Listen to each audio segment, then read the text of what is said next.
Assalamualaikum warahmatullahi wabarakatuh. Dumateng Bapak Kepala Sekolah, Ibu Bapak Guru, Ibu Emis Darwati lan rencang-rencang ingkang kula tresnani. Puji syukur tansah katur dumateng Gusti ingkang Maha Agung ingkang sampun paring kanugrahan, rahmat sarta hidayah dumateng kita sedaya saengga ing wekdal punika saged kempal manunggal kanthi wilujeng boten wonten alangan satunggal punapa. Dumateng ingkang kula tresnani, dinten menika kula badhe ngaturaken bab pengolahan sampah wonten ing lingkungan.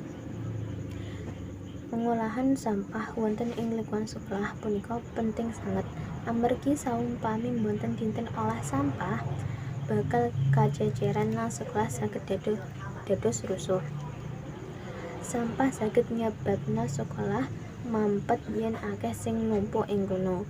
Uga bisa nyebabna banjir yen banyu udan mendhet, malah blabar mendhuwur marai banjir.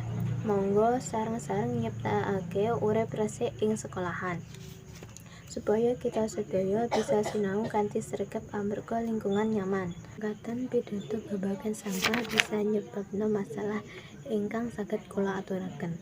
Menawi wonten kalepatan anggen kula matur nyuwun pangapunten. Wassalamualaikum warahmatullahi wabarakatuh.